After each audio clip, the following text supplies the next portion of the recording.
राधे राधे। आशा करती हूँ कि आप सभी लोग खुश होंगे, स्वस्थ होंगे, मस्त होंगे। भगवान विष्णु की जय हो, माता लक्ष्मी की जय हो। भगवान विष्णु और माता लक्ष्मी की कृपा आप पर और आपके पूरे परिवार पर सदा सर्वदा बनी रहे। आज मैं आप लोगों को बताने जा रही हूँ, बृहस्पतिवार की कथा मैं सुनाने जा रही हूँ। इस दिन बृहस्पतिवार को भगवान विष्णु जी की पूजा होती है और यह व्रत सुख और वैभव के लिए किया जाता है। कथा सुनाने जा रही हूँ। अपने हाथ में पुष्प और अक्षत ले लें। किसी गांव में एक साहूकार रहता था, जिसके घर में अन्न, वस्त्र और धन किसी चीज की कोई कमी नहीं थी, परंतु उसकी स्त्री बहुत ही कृपण थी। किसी भिक्षार्थी को कुछ नहीं देती थी, सारे दिन घर के कामकाज में लगी रहती थी। एक समय एक साधु महात्मा बृहस्पतिवार के दिन उसके द्वार पर आए और भिक्षा की याचना की। स्त्री उस समय घर के आंगन को लीप रही थी। इस कारण साधु महाराज से कहने लगे, हे महाराज, इस समय तो मैं घर लीप रही हूँ, आपको कुछ नहीं दे सकती, फिर किसी अवकाश के समय आना। साधु महात्मा खाली हाथ चले गए। कुछ दिन के पश्चात वही साधु महाराज आए, उसी तरह भिक्षा मांगी। साहूकारनी उस समय लड़के को खिला रही थी। कहने लगी, हे महाराज, मैं क्या करूं, अवकाश नहीं है, इसलिए आपको भिक्षा नहीं दे सकती। तीसरी बार महात्मा आए तो उसने उन्हें उसी तरह से टालना चाहा, परंतु महात्मा जी कहने लगे कि यदि तुमको बिल्कुल ही अवकाश हो जाए तो मुझको भिक्षा दोगी। साहूकार की पत्नी कहने लगी, हाँ महाराज, यदि ऐसा हो जाए तो आपकी बड़ी कृपा होगी। साधु महात्मा जी कहने लगे कि अच्छा, मैं एक उपाय बताता हूँ। तुम बृहस्पतिवार के दिन चढ़ने पर उठो, सारे घर में झाड़ू लगाकर कूड़े को एक कोने में जमा करो, घर में चौका इत्यादि मत लगाओ, फिर स्नान आदि करके घर वालों से कह दो कि उस दिन सब हजामत अवश्य बनवाएं। रसोई बनाकर चूल्हे के पीछे रखा करो, सामने कभी भी खाना बना करके चूल्हे के सामने नहीं रखना है, चूल्हे के पीछे खाना बना करके रखो। सायंकाल को अंधेरा होने के बाद दीपक जलाया करो तथा बृहस्पतिवार को पीले वस्त्र मत धारण करो, न पीले रंग की चीजों का भोजन करो। यदि ऐसा करोगी तो तुम्हारे घर का कोई भी काम तुम्हें नहीं करना पड़ेगा। साहूकारनी ने कहा कि ठीक है महाराज, और उसने ऐसा ही किया। बृहस्पतिवार के दिन जब दिन चढ़ आया तब वह उठी, झाड़ू लगाकर कूड़े को घर में जमा कर दिया। पुरुषों ने हजामत बनवाई, भोजन बनवाकर चूल्हे के पीछे रख दिया। वह सब बृहस्पतिवार को ऐसा करती रही। अब कुछ काल बाद उसके घर में खाने को दाना न रहा। थोड़े दिनों में महात्मा फिर आए और भिक्षा मांगी, परंतु सेठानी ने कहा कि महाराज, मेरे घर में खाने को अन्न नहीं है, तो मैं आपको क्या दे सकती हूँ। तब महात्मा ने कहा कि जब तुम्हारे घर में सब कुछ था तब भी तुम कुछ नहीं देती थी, अब पूरा पूरा अवकाश है तब भी कुछ नहीं दे रही हो, तुम क्या चाहती हो। तो वह बोली। तब सेठानी ने हाथ जोड़कर प्रार्थना की कि महाराज, अब कोई ऐसा उपाय बताओ कि मेरे पहले जैसे धन धन मेरे घर में भर जाएं। अब मैं प्रतिज्ञा करती हूँ कि अवश्य ही जैसा आप कहेंगे वैसा ही करूंगी। तब महात्मा जी ने कहा कि बृहस्पतिवार को प्रातः काल उठकर स्नान आदि से निवृत्त होकर घर को गौ के गोबर से लीपो तथा घर के पुरुष हजामत ना बनवाएं, भूखों को अन्न जल देती रहना, ठीक सायंकाल दीपक जलाओ। यदि ऐसा करोगी तो तुम्हारी सब मनोकामनाएं भगवान बृहस्पति जी की कृपा से पूर्ण होंगी। सेठानी ने ऐसा ही किया और उसके घर में धन धन वैसा ही भर गया जैसे पहले था। इस प्रकार बृहस्पति भगवान की कथा से अनेक प्रकार के सुख भोग कर दीर्घ काल तक जीवित रही। भगवान बृहस्पति की जय हो, महात्मा जी की जय हो। अब मैं दूसरी कथा सुनाने जा रही हूँ। जो आपके हाथ में पुष्प है, चावल है, उसे भगवान बृहस्पति भगवान के सामने, प्रतिमा के सामने अर्पित कर दें। लक्ष्मी माता की जय हो, भगवान विष्णु की जय हो। अपने हाथ में पुष्प और अक्षत ले लें। दूसरी कथा सुनाने जा रही हूँ। एक दिन इंद्रदेव बड़े अहंकार से अपने आसन पर बैठ गए और बहुत से देवता, ऋषि, गंधर्व, किन्नर आदि सभा में उपस्थित थे। जिस समय बृहस्पति जी वहां पर आए, सब के सब उनके सम्मान के लिए खड़े हो गए, परंतु इंद्रदेव गर्व के मारे खड़े न हुए। यद्यपि वह सदैव उनका आदर किया करते थे, लेकिन उस दिन वह घमंड के कारण, गर्व के कारण अपने स्थान से खड़े नहीं हुए। बृहस्पति जी अपना अनादर समझते हुए वहां से उठकर चले गए। तब इंद्र को बड़ा शौक हुआ कि देखो मैंने गुरु जी का अनादर कर दिया, मुझसे बड़ी भारी भूल हो गई। गुरु जी के आशीर्वाद से ही मुझको यह वैभव मिला है, उनके क्रोध से यह सब नष्ट हो जाएगा, इसे उनके पास जाकर उनसे क्षमा मांगनी चाहिए, इससे उनका क्रोध शांत हो जाएगा और मेरा कल्याण होगा। ऐसा विचार कर इंद्र उनके स्थान पर गए। जब बृहस्पति देव ने अपने ज्ञान के द्वारा यह जान लिया कि भगवान इंद्र क्षमा मांगने के लिए यहाँ आ रहे हैं, तब क्रोधवश उससे भेंट करना उचित न समझ करके वह अंतर्ध्यान हो गए। जब इंद्र ने बृहस्पति भगवान को घर पर नहीं देखा, तब निराश होकर लौट आए। जब दैत्यों के राजा वृषवर्मा को यह समाचार मिला कि भगवान इंद्र से उनके गुरु बृहस्पति देव नाराज हैं, तो उसने अपने गुरु शुक्राचार्य को आज्ञा दी कि इंद्रपुरी को चारों तरफ से घेर लें, और गुरु की कृपा न होने के कारण इंद्र भगवान हार जाएंगे। तब उन्होंने ब्रह्मा जी को राजा वृषवर्मा की आज्ञा के अनुसार शुक्राचार्य जी ने पूरे इंद्रपुरी को चारों ओर से घेर लिया, और गुरु की कृपा न होने के कारण इंद्रदेव हारने लगे। जब इंद्रदेव हारने लगे, तब उन्होंने ब्रह्मा जी को विनय पूर्वक सब वृतांत सुनाया और कहा कि महाराज दैत्यों से किसी प्रकार बचाइए। तब ब्रह्मा जी कहने लगे कि तुमने बड़ा अपराध किया है, जो गुरुदेव को क्रोधित कर दिया। अब तुम्हारा कल्याण केवल तुम्हारे गुरु ही कर सकते हैं। तुम एक काम करो, त्वष्टा ब्राह्मण का पुत्र विश्वरूपा बड़ा तपस्वी और ज्ञानी है, उसे अपना पुरोहित बनाओ तो तुम्हारा कल्याण हो सकता है। यह सुनकर ही इंद्र ने त्वष्टा के पास गए और बड़ी विनम्रता भाव से त्वष्टा से कहने लगे कि आप हमारे पुरोहित बनने की कृपा करें, जिससे कि हमारा कल्याण हो। तब त्वष्टा ने उत्तर दिया कि पुरोहित बनने से तपोबल घट जाता है, परंतु तुम बहुत ही आग्रह कर रहे हो, इसलिए मेरा पुत्र विश्वरूपा पुरोहित बनकर तुम्हारी रक्षा करेगा। विश्वरूपा ने पिता की आज्ञा से पुरोहित बनकर ऐसा ही किया, और हरि इच्छा से इंद्र वृषवर्मा को युद्ध में जीतकर इंद्रासन पर स्थित हुए। विश्वरूपा के 3 मुख थे। एक मुख से वह सोमपल लता का रस निकाल पीते थे, दूसरे मुख से वह मदिरा पीते थे, और तीसरे मुख से अन्न आदि का भोजन करते थे। इंद्र ने कुछ दिनों तक तो उनकी सेवा की और कहा कि आपकी कृपा से यज्ञ कराना चाहता हूँ। तब विश्वरूपा की आज्ञा के अनुसार यज्ञ आरंभ हो गया। तब एक दैत्य ने विश्वरूपा से कहा कि तुम्हारी माता दैत्य की कन्या है, इस कारण तुम इस कल्याण के निमित्त एक आहुति दैत्यों के नाम पर भी दे दो तो अति उत्तम होगा। विश्वरूपा ने उस दैत्य का कहा मान लिया, और आहुति देते समय दैत्य नाम भी धीरे धीरे लेने लगा। इसी कारण यज्ञ करने से देवताओं का तेज नहीं चढ़ा। इंद्र ने यह वृतांत जाना तो क्रोधित होकर विश्वरूपा के 3 सर काटे। मद्यपान करने से भंवरा, सोमपल्ली पीने से कबूतर और अन्न खाने से वह तीतर बन गया। विश्वरूपा के मरते ही इंद्र का स्वरूप ब्रह्म हत्या के प्रभाव से बदल गया। देवताओं ने 1 वर्ष तक पश्चाताप करने पर ब्रह्म हत्या का वह पाप न छूटा, तो सब देवताओं के प्रार्थना करने पर ब्रह्मा जी बृहस्पति जी के सहित वहां आए। तब ब्रह्मा हत्या का 4 भाग किया, उनमें से 1 भाग पृथ्वी को दिया। इसी कारण कहीं कहीं धरती ऊंची नीची और बीज बोने के लायक नहीं होती है। साथ ही ब्रह्मा जी ने यह वरदान दिया कि जहाँ पृथ्वी पर गड्ढा होगा, कुछ समय पाकर स्वयं भर जाएगा। दूसरे वृक्षों को दिया कि उनमें से गोद बनकर बहता है। इसी कारण गूगल के अतिरिक्त सब गोंद अशुद्ध समझे जाते हैं। वृक्षों को यह वरदान दिया कि ऊपर से सूख जाने पर जड़ फिर से फूट जाती है। तीसरा स्त्रियों को दिया। इसी कारण स्त्रियां हर महीने रजस्वला होकर पहले दिन चांडालिन, दूसरे दिन ब्रह्मघातनी और तीसरे दिन धोबीन के समान रहकर चौथे दिन शुद्ध होती हैं और संतान प्राप्ति का वरदान प्रदान किया। चौथा भाग जल को दिया, जिससे फेन और सवाल आदि जल के ऊपर आ जाते हैं। जल को यह वरदान मिला कि जिस चीज में डाला जाएगा वह बोझ में बढ़ जाएगी। इस प्रकार इंद्र को ब्रह्म हत्या के पाप से मुक्त किया गया।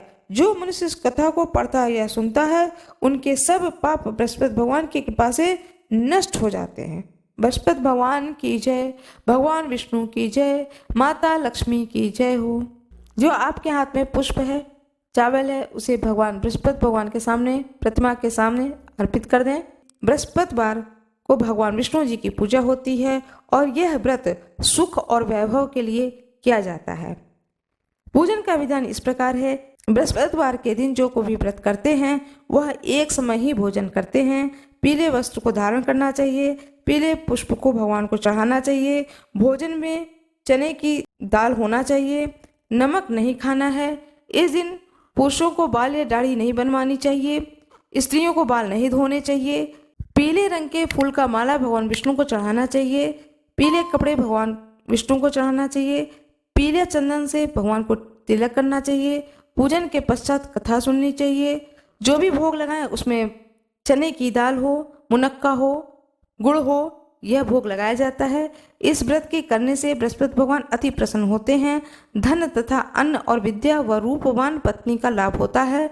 स्त्रियों के लिए व्रत अति आवश्यक है। इस व्रत में केले का पूजन किया जाता है। इस कथा को करने के बाद में आरती करें।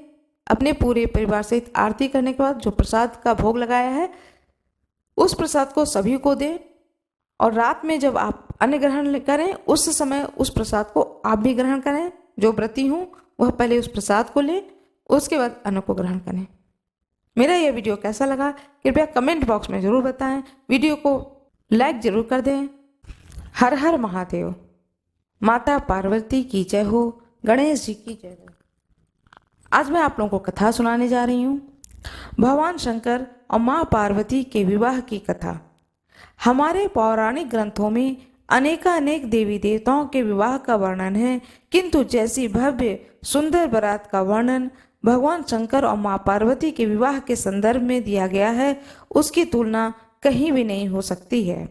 इस बारात के विषय में कहा जाता है कि इसमें संसार के सभी प्राणी सम्मिलित हुए थे और उनके भार से पृथ्वी अपनी धुरी पर झुक गई थी। उसे संतुलित करने हेतु भगवान शंकर ने महर्षि अगस्त्य को अपने आशीर्वाद और उनके समस्त पुण्य फल के साथ पृथ्वी के दूसरे छोर पर भेजा।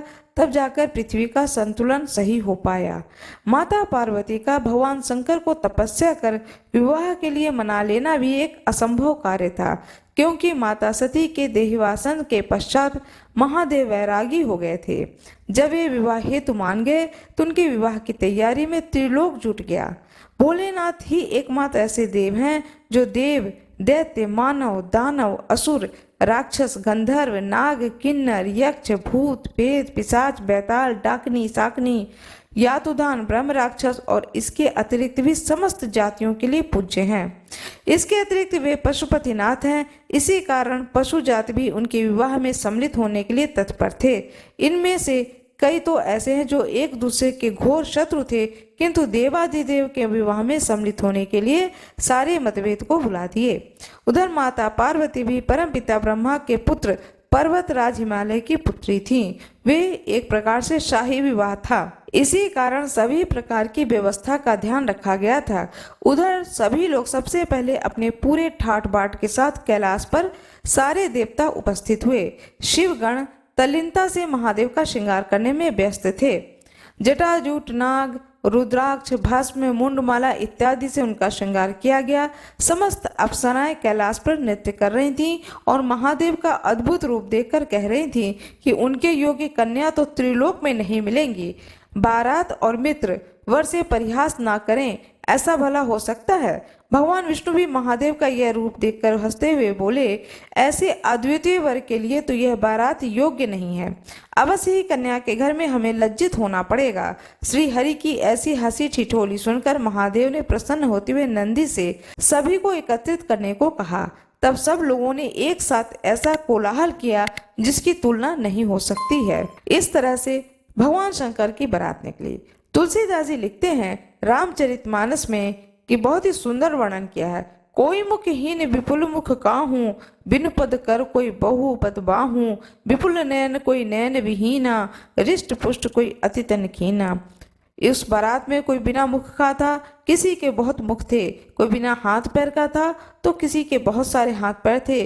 किसी की बहुत सी आंखें थीं तो किसी की आंख नहीं थी। कोई बहुत ही मोटा ताजा था तो कोई बहुत ही दुबला पतला था। सभी देवी देवता अपने अपने वाहनों के साथ में बारात के साथ निकले।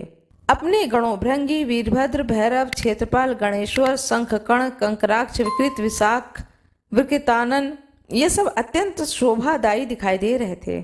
स्वयं चंडी देवी महादेव की बहन बनकर आई थीं। उनका रूप भी अद्भुत था।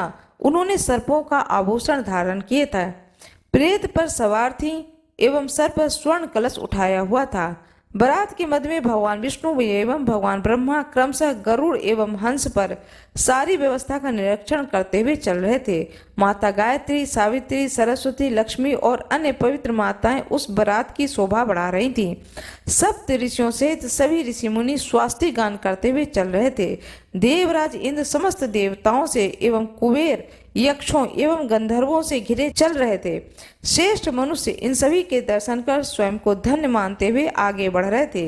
भगवान शिव को तनिक पीछे छोड़कर भगवान विष्णु और परमपिता ब्रह्मा शेष देवताओं, यक्ष, गंधर्वों आदि को लेकर आगे बढ़े। हिमालय के द्वार पर अनेक सुंदर स्त्रियों के बीच माता पार्वती की माता मैनावती ने सबका स्वागत किया।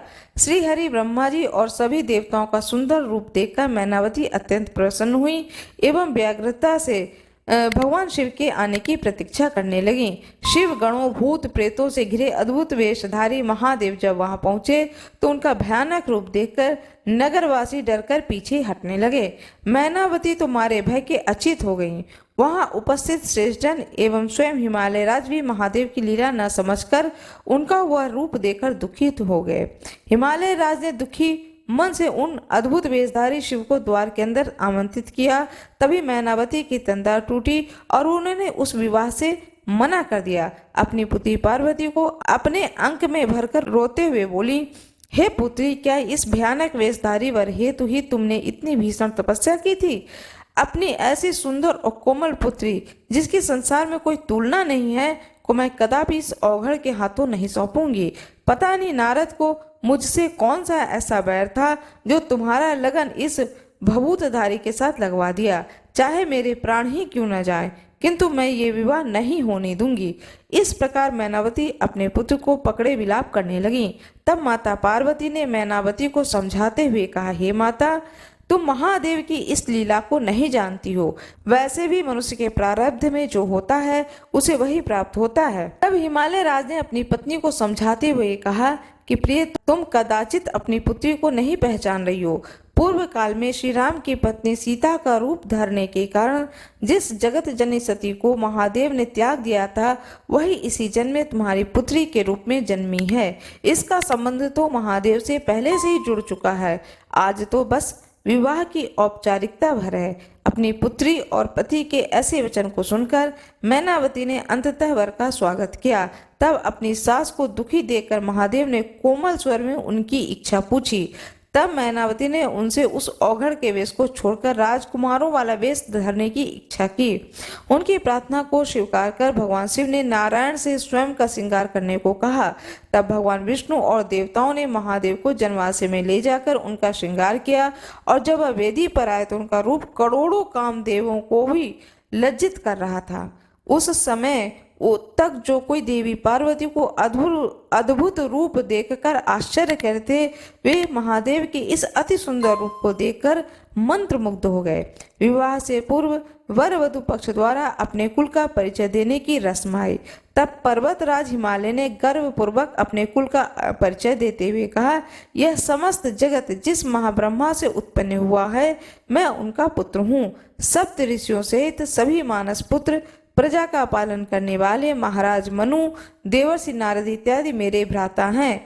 महापर्वत मेरु की पुत्री मैनावती कन्या की माता हैं और संसार के सभी पर्वत और वनस्पति उनके संबंधी हैं।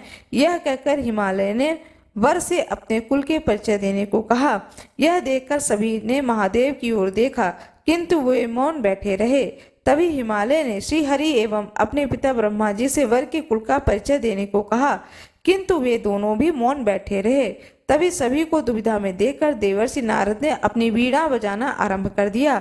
यह देख करके मैनावती ने उनसे पूछा, इतनी गंभीर बात पर वे अपनी वीणा की ध्वनि को क्यों दे रहे हैं? तब नारद जी ने कहा, हे देवी, मैं आपको महादेव की उत्पत्ति के विषय में संकेत दे रहा हूँ। ये स्वयं शंभु हैं, इसलिए न तो इनका कोई पिता है, न माता है, न कोई कुल है अथवा गोत्र है। जब संसार अस्तित्व में आया तो जो सबसे पहली चीज उत्पन्न हुई थी वह ध्वनि, जो आदिनाद भी इन्हीं निर्विकार महारुद्र द्वारा ही आस्तिक में आया है। इसी कारण से मैं अपनी वीणा को तान दे रहा हूँ।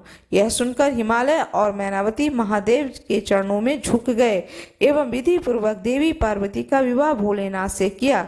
स्वयं ब्रह्मा जी ने विवाह संपन्न करवाया। तत्पश्चात मैनावती ने माता पार्वती को श्रेष्ठ सती के कर्तव्यों का उपदेश दिया और फिर अनेकानेक उपहार देकर पर्वतराज ने अपनी पुत्री को विदा किया।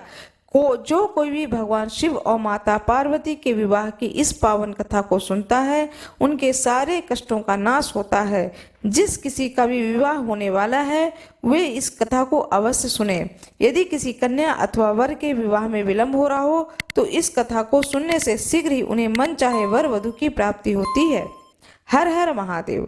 बाबा भोलेनाथ की जय, माता पार्वती की जय, भगवान गणेश की जय, भगवान विष्णु की जय, सभी देवी देवताओं की जय, ऋषि गणों की जय।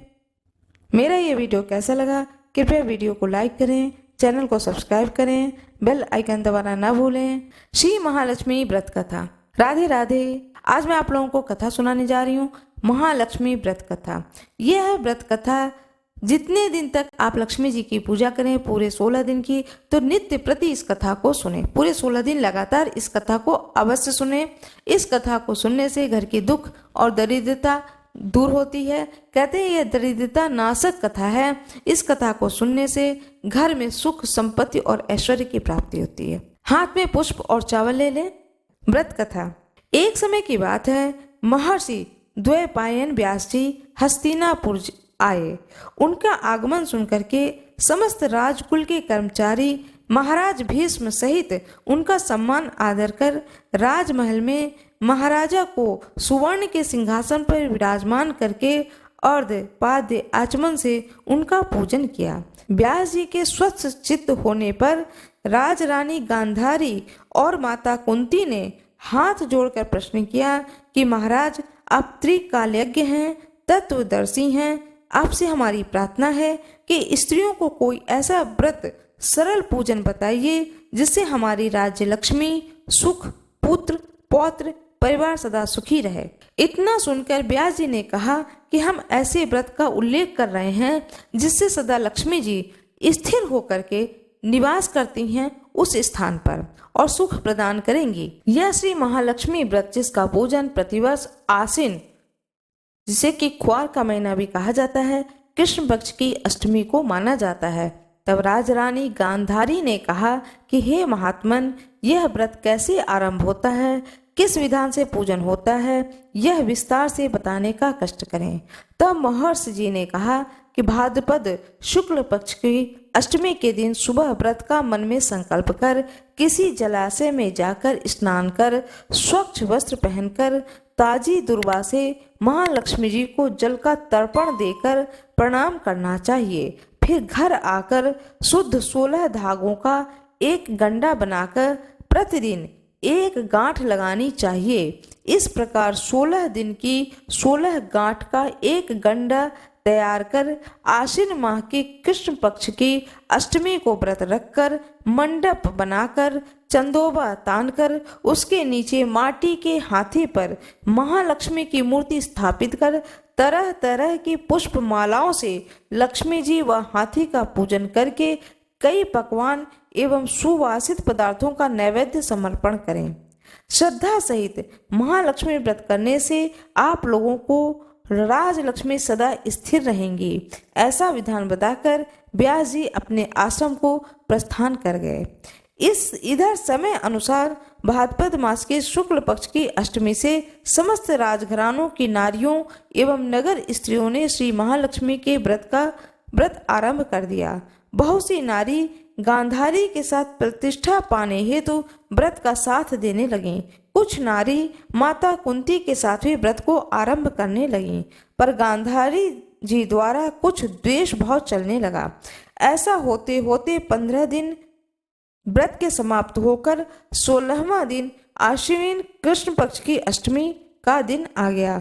उस दिन प्रातः काल से नर नारियों ने उत्सव मनाना आरंभ कर दिया और समस्त नर नारी राजमहल में गांधारी जी के यहाँ उपस्थित हो तरह तरह से महालक्ष्मी जी के मंडप व माटी के हाथी बनाने और सजाने की तैयारियां करने लगीं। गांधारी जी ने नगर के सभी प्रतिष्ठित नारियों को बुलाने को सेवक भेजा, पर माता कुंती को नहीं बुलवाया और न ही कोई सूचना भेजी। उत्सव वाद्य की धुन गुंजारने लगी, जिससे सारे हस्तिनापुर में खुशी की लहर दौड़ गई। माता कुंती ने इसे अपना अपमान समझकर बड़ा ही रंज मनाया और वह दुखी हो गई और व्रत की तैयारी नहीं की। इतने में महाराज युधिष्ठिर, अर्जुन, भीमसेन, नकुल, सहदेव सहित पांचों पांडव उपस्थित हो गए। तब अपने माता को गंभीर देखकर अर्जुन ने प्रार्थना की कि हे माता, आप इतनी दुखी क्यों हैं? क्या हम आपके दुख का कारण समझ सकते हैं और दुख करने में भी सहायक हो सकते हैं? आप बताएं। तब माता कुंती ने कहा कि बेटा, जाति अपमान से बढ़कर कोई दुख नहीं है। आज नगर में श्री महालक्ष्मी व्रत उत्सव में रानी गांधारी ने सारे नगर की औरतें सम्मान से बुलाई, पर ईर्ष्यावश मेरा अपमान कर उत्सव में मुझे नहीं बुलाया। पार्थ ने कहा, हे माता, क्या वह पूजन का विधान सिर्फ दुर्योधन के ही महल में हो सकता है? आप अपने घर में नहीं कर सकती हैं? तब माता कुंती ने कहा कि बेटा, कर सकती हूँ, पर वह साज सामान इतनी जल्दी तैयार नहीं हो सकता है, क्योंकि गांधारी के 100 पुत्र हैं और 100 पुत्रों ने माटी का विशाल हाथी तैयार करके पूजन का साज सजाया है। वह ऐसा विधान तुमसे न बन सकेगा और उनके उत्सव की तैयारी आज दिन भर से हो रही है। तब पार्थ ने कहा, हे माता, आप पूजन की तैयारी कर नगर में बुलावा फिराएं। मैं ऐसा हाथी पूजन को बुला रहा हूँ जो आज तक हस्तिनापुर वासियों ने न देखा हो और न ही पूजन किया हो। मैं आज ही इंद्रलोक से इंद्र का हाथी ऐरावत, जो पूजनीय है, उसे बुलाकर तुम्हारी पूजा में उपस्थित कर दूंगा। आप अपनी तैयारी करें। इधर माता कुंती ने सारे नगर में पूजा का ढिंढोरा पिटवा दिया और पूजा की विशाल तैयारी होने लगी। तब अर्जुन ने सुरपति को ऐरावत भेजने का पत्र लिखा और एक दिव्य बाण में बांधकर धनुष पर रखकर देवलोक इंद्र की सभा में फेंका। इंद्र ने बाण से पत्र निकालकर पढ़ा तो आश्चर्य से अर्जुन को लिखा कि हे पांडु कुमार, ऐरावत तो भेज दूंगा, पर वह इतनी जल्दी स्वर्ग से कैसे उतर सकता है? तुम इसका उत्तर शीघ्र ही लिखो। पत्र पाकर अर्जुन ने पत्र में बाणों का रास्ता बना के हाथी उतारने की बात लिखकर पत्र वापस कर दिया। इंद्र ने मातली सारथी को आज्ञा दी कि वह हाथी को पूर्ण रूप से सजाकर हस्तिनापुर में उतारने का प्रबंध करो। महावत ने तरह तरह के साज सामान से ऐरावत को सजाया। देवलोक की अंबर झूल डाली गई। सुवर्ण की पालकी रत्न जड़ित कलशों से बांधी गई। माथे पर रत्न जड़ित जाली सजाई गई। पैरों में घुंघरू सुवर्ण मणियां बांधी गईं, जिसकी चकाचौंध पर मानवजात की आंखें नहीं ठहर सकती थीं। इधर सारे नगर में धूम हुई कि कुंती माता के घर सजीव इंद्र का ऐरावत बाणों के रास्ते पर स्वर्ग से उतरकर पूजा जाएगा। सारे नगर के नर नारी, बालक और वृद्धों की भीड़ ऐरावत को देखने एकत्रित होने लगी। गांधारी के राजमहल में भी इस बात की चर्चा हुई। बड़ी चहल पहल मच गई। नगर की नारियां पूजन थाली लेकर भागने लगीं और माता कुंती के महल में उपस्थित होने लगीं। देखते ही देखते सारा महल पूजन करने वाली नारियों से ठसाठस भर गया। सारे नगरवासी ऐरावत के दर्शन को गली, सड़क, महल, अटारियों पर एकत्र हो गए। माता कुंती ने ऐरावत को खड़ा करने हेतु रंग बिरंगे चौक पुरवाकर नवीन रेशमी वस्त्र बिछवा दिए। हस्तिनापुर निवासी तरह तरह के स्वागत तैयारी में फूल, माला, अबीर, केसर हाथों में लेकर पंक्तिबद्ध खड़े थे। इधर इंद्र की आज्ञा पाकर ऐरावत स्वर्ग से बाणों के बनाए रास्ते से धीरे धीरे आकाश मार्ग से उतरने लगा, जिसके आभूषणों की आवाज नगरवासियों को आने लगी। ऐरावत के दर्शन के लिए नर नारियों ने जय जयकार के नारे लगाने आरंभ किए। ठीक सायंकाल ऐरावत माता कुंती के महल के चौक में उतर आया। समस्त नर नारियों ने पुष्प, माला, अबीर, केसर को चढ़ाकर हाथी का स्वागत किया। महाराज धौम में पुरोहित द्वारा एरावत पर महालक्ष्मी जी की मूर्ति स्थापना करके वेद मंत्रों द्वारा पूजा की गई। नगरवासियों ने लक्ष्मी पूजा का कार्य करके एरावत की पूजा की। फिर तरह तरह के मेवा पकवान एरावत को खिलाए गए। ऊपर से जमुना जल पिलाया गया। फिर तरह तरह के पुष्पों की एरावत पर वर्षा की गई। पुरोहित द्वारा स्वस्ति पुण्याह वाचन पर व्रती नारियों द्वारा लक्ष्मी जी का पूजन विधान से कराया गया। कुंती ने व्रत के डोरे के गंडा में 16वीं गांठ लगाकर लक्ष्मी जी के सामने समर्पण किया। ब्राह्मणों को पकवान मेवा मिठाई देकर भोजन की व्यवस्था की। तब वस्त्र द्रव्य सुवर्ण अन्न आभूषण देकर ब्राह्मणों को संतुष्ट किया। तत्पश्चात सभी नर नारियों ने महालक्ष्मी जी का दीपक जलाकर प्रेम से संपूर्ण पूजन कर आरती आरंभ की। भगवान विष्णु की जय हो। माता महालक्ष्मी की जय हो। ऐरावत हाथी की जय हो। जिस तरह से कुंती माता के आंगन में ऐरावत पर सवार होकर माता लक्ष्मी विराजित की गई, घर आंगन में पूजा हुआ और नगर के सभी नगरवासी आए और सुंदर विधि विधान से माता कुंती ने पूजा की। इसी तरह से सभी भक्तों के घर में आंगन में इसी तरह से सुंदर तरीके से माता लक्ष्मी का पूजन हो, सदा सर्वदा पूजन होती रहे और उनकी कृपा सभी पर होती रहे। महालक्ष्मी जी की पूजा भाद्रपद कृष्ण पक्ष की अष्टमी तिथि से आरंभ होकर के आश्विन मास की अष्टमी तिथि तक यह महालक्ष्मी पूजन चलता है, जो कि पूरे 16 दिन तक चलता है। इस कलयुग में इंसान की इज्जत तभी होती है जब उसके पास लक्ष्मी होती है, धन होता है, वैभव होता है, तभी उसका यश होता है। सारे गुणगान सब कुछ धन और वैभव पर टिका हुआ है।